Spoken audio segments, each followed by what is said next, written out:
So magki-caving po tayo dito sa 100 Islands. So titignan natin kung anong makikita sa loob ng cave dito sa 100 Islands. So abangan nyo yung mga edited as parang tape as live natin dito sa Manlalakbay. So ito yung cave. So papasok na po tayo sa cave. Padaong na po tayo. So anong makikita natin sa loob? Tignan po natin.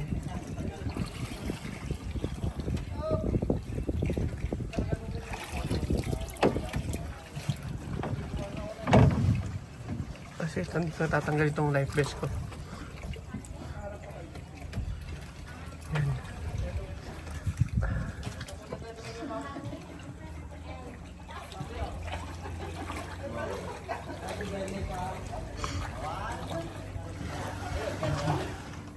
Okay. Bababa na tayo. Titignan natin kung ano makikita. Salamat kayo. Sandali lang ha. So, caving na tayo.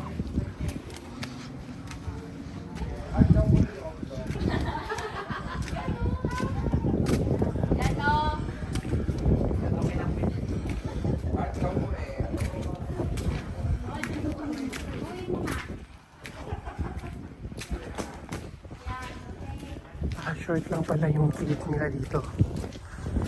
So, ito tignan natin. So, lagusan lang pala mga kapwa manlalakbay yung cave nila dito. So, yun.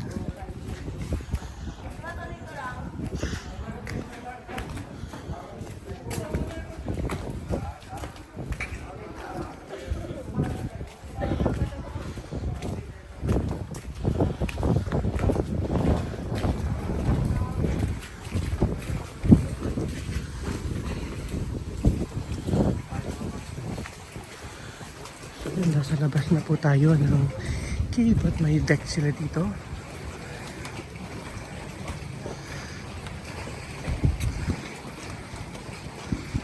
Ayan. So dito yung mga nagliklis dyan, yung mga tumatalon-talon lumalangoy. Ang hirap talaga nung kan yung sinisingit yung pag-vlog sa trabaho. So yan. Anyway, pabalik na tayo kasi pagkatapos ito may interview pa ako. Tapos pagkatapos ng interview ay mag-edit pa ako, magta-travel ako papuntang airport at doon ako magbablog sa Camiguin. So eto na po yung cave natin.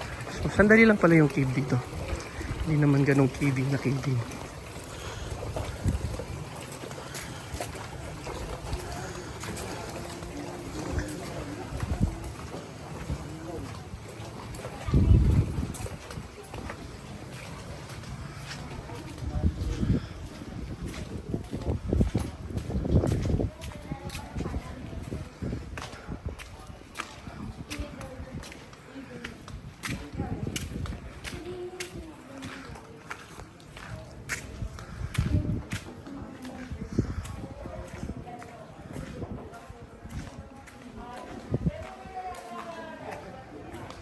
So ito sa loob ng cave, ito yung itsura ng cave.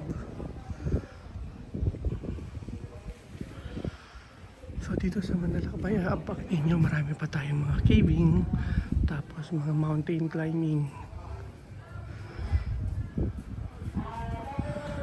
So presko dito sa loob.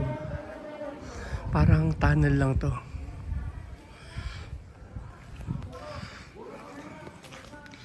Okay.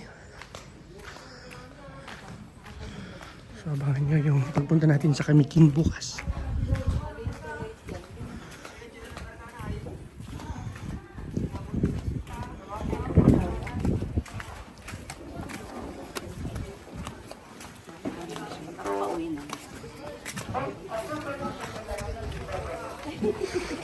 Iwanan yung mga kasama. Tapos yung palitan yung kanina. Tara kuya.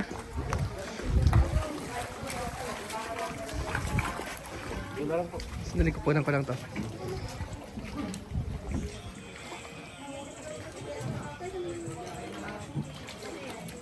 Okay. Ang ginagawa naman po nila dito sir, yung talunan po. Yung talunan lang dyan, no? Opo. Okay. So, alis na tayo. Diretso na tayo. Yan. So, tapos na po tayo. Diretso na kasi pupunta pa ako ng Bolinao. Mag-i-interview pa ako. Tapos, mag-edit.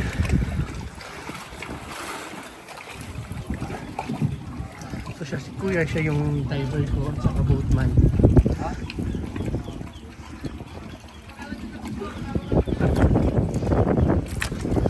At dito makikita nyo yung malaking Jesus Christ. Yan.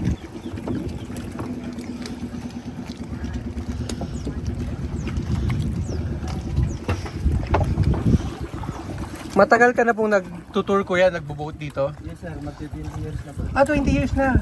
Kailan nag-start ma-develop to? Kasi mga 1990s yung unang punta ko dito, matagal na.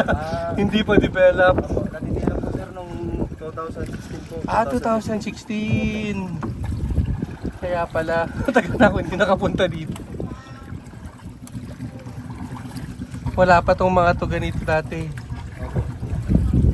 Yung revolt ko na po yan sir, nagawa lang po yan nung 2017. 2017 lang yung malaking rebulto ni Jesus na. So makikita niyo marami na rin mga paparating na turista para yung cave, isang kwan lang yan, lagusan lang yan, pero yung tunay na gusto nila dyan yung magda-dive sila, jumping.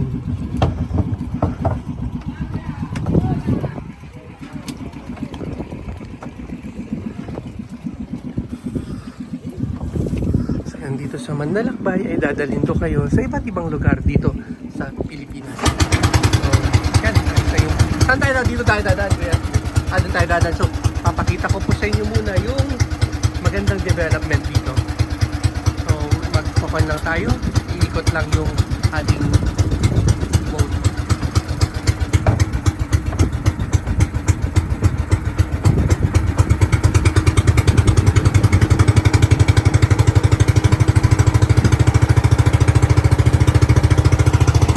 Baka gusto nyo pong ilapit ko na dyan sir, para makikita yung mga nasusubukan natin.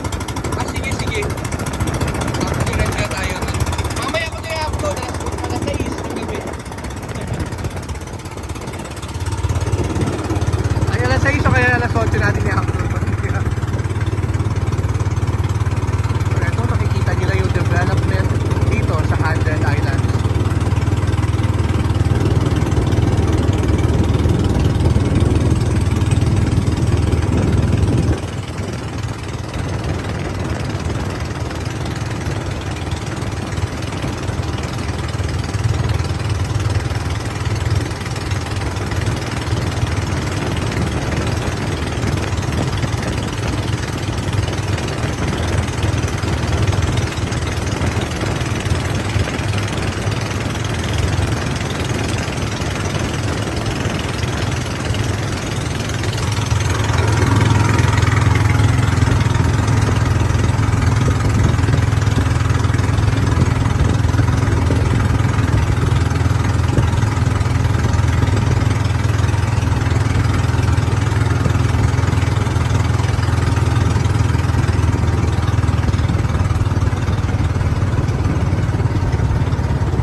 So makikita nyo yung mga dumarating na mga turista dito sa Hundred Islands. Ito yung unang pasyalan.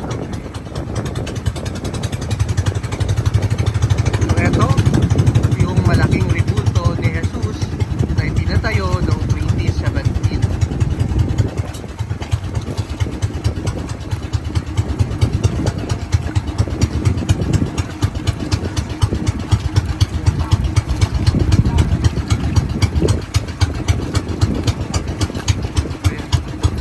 So maraming salamat po sa lahat ng nanood ng ating Daybas Live at abangan ninyo ang pagpunta natin sa Camiguin bukas. So bukas na yan, nasa Camiguin na po tayo. So maraming salamat. Stay safe and healthy everyone. Bye.